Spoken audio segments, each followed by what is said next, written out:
What's going on, YouTube? All right, today I got for you is going to be the Rock Island, the Arms Core 1911. This one is 9mm. Oh, if it'll focus. It's 9mm, 10 round magazine. This is actually the Ultra FS Tactical 2. So this isn't their base model. This is the nicer model that they have. If you're looking at this, you're probably looking at it because it's a nice entry-level 1911. It looks really nice, and you don't want to spend $1,000+ on a Kimber, something of that nature. So you're probably concerned about quality because you can get these for about $600 to $650 out the door, and that is a very, very reasonable price for a full-size 1911. If it works accordingly.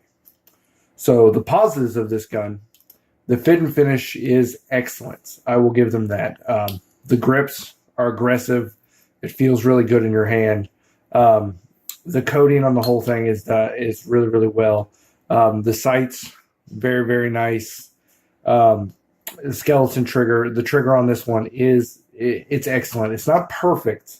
I've had some nicer triggers and stuff on some higher-end 1911s, but for the price point, this trigger, I've got mine adjusted down to pretty much the lowest setting at about a 4-pound trigger pull, and it is excellent. I mean, you get it in there, and it's got no creep whatsoever. It's really, really nice.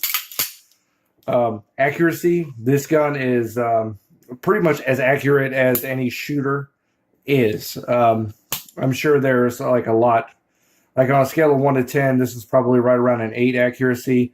The gun itself is probably more accurate than your average shooter is going to be. So the limits of this gun are going to come down to the shooter, not particularly the gun itself. Accuracy, high marks. Fit finish, very high marks. So the downsides. I went through the 500 rounds in this gun that Arms Core says is the break-in period for it. 500 rounds to break it in. So that, for me, I roughly 50 magazines through it. Not a single magazine. The last round, the slide lock on it, never functioned one time. All 50 magazines. It would fire the last round, the slide would go forward, and then I would pull the trigger, and it would do that, and then I'd have to, it's empty. I've done a little bit of research on it, and then just kind of troubleshooting with the magazines and stuff in it. If you notice, when you have the magazine in it, if you notice where the slide lock catches, it is just the very, very tip of the notch in the slide. I mean, it is barely holding on. So I'm guessing when you're under actual fire, it's actually, when it hits back, it's actually, not catching. I've seen there's a couple of aftermarket slide locks that you can get for them that are a little bit larger, that do a little bit better job. So if that was the only issue with this gun, just the last round not hitting the slide lock, I would say go for it 100%, because it's awesome. However, there was one more problem with the firearm. It failed to eject half the magazines at least.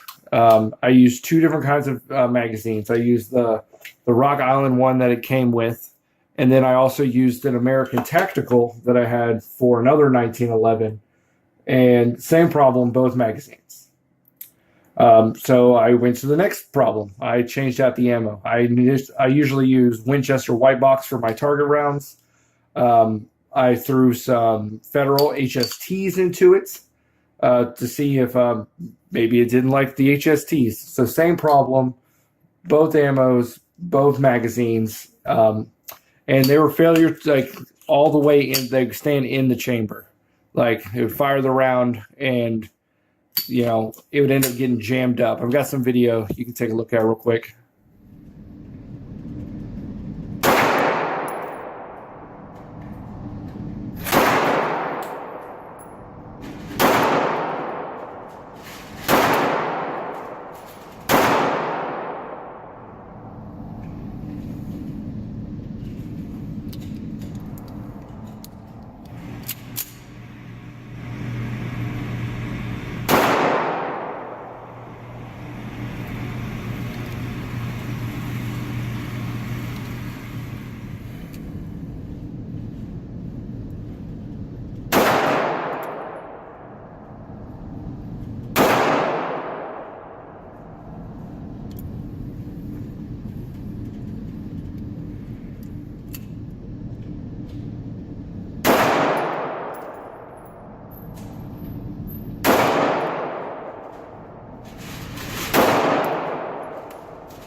So as you saw, like, the round is still staying completely in the chamber.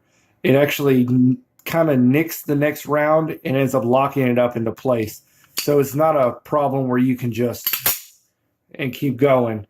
You have to drop the slide. Everything is under pressure up here. So you actually have to kind of rack it back a little bit, finagle the one round out, then hit the mag release. The magazine and the round will drop out of the chamber.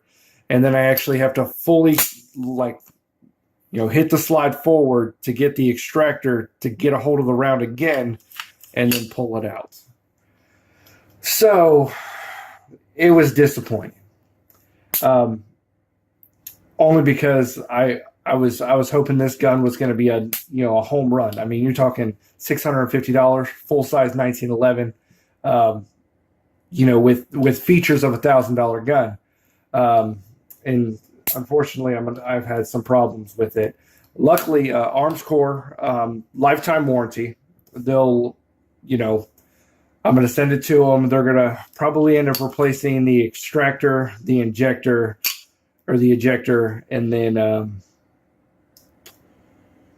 hopefully that'll take care of any issues. And they're going to look at the slide lock too, but from other reviews I've read online, when people send these in to have the slide lock worked on, they end up replacing the slide lock with the exact same thing, and they still end up having the problem out of it. So I guess there is a slide lock on eBay that is a little bit beefier that seems to do the job. Because when I put the magazine in it, when I'm not firing it, the slide lock engages. Like I said, it's just barely. I mean, we're probably talking a 16th or a 32nd of an inch. I mean, it is so it just barely catches it. And like I said, I've used two different magazines with it, so I'm going to say that it's not a magazine problem. And if if you guys have one of these and you know that, the Wilson Combat or the Mech magazines work really well in it, and fix that issue, please let me know in the comments below, and I'll try a couple of those out. But the other one, like the American Tactical magazine I use in the Remington, and I've never had any problems with it. It runs just fine. So I'm going to assume it's not going to be a magazine problem, that it's going to be the follower that's down here is just a little too thin, I'm guessing. Maybe it needs like another 1/4 of an inch or 1/8 of an inch below it. So when you stick the magazine up, it actually engages the slide lock a little bit more. Overall, though, if you're thinking about getting one, I would definitely inspect those things. I mean, just take it, and you don't even have to fire the thing. You can probably check it out at the shop.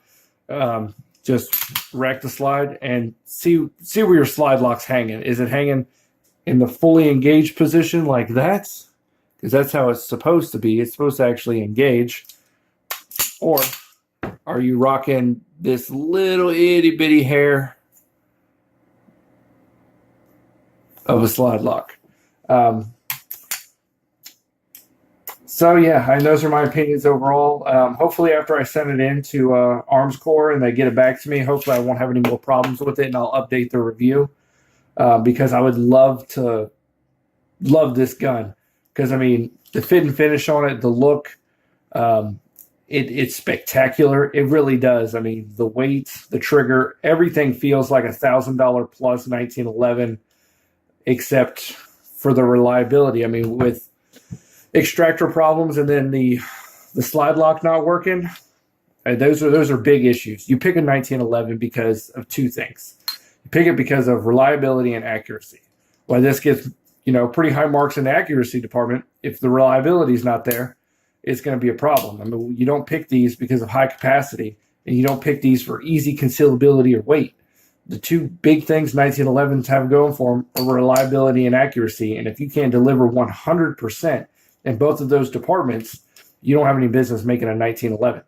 So hopefully after they get these two issues addressed, I'll do another review on it, and hopefully we're 100%. But keep those things in mind if you're thinking about picking one of these up.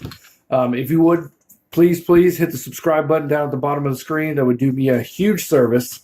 And if you guys have any other reviews that you'd like, please drop it in the comments section, and I will be more than happy to check out any of the crazy guns that you guys can think of that might be interesting to review. All right, guys.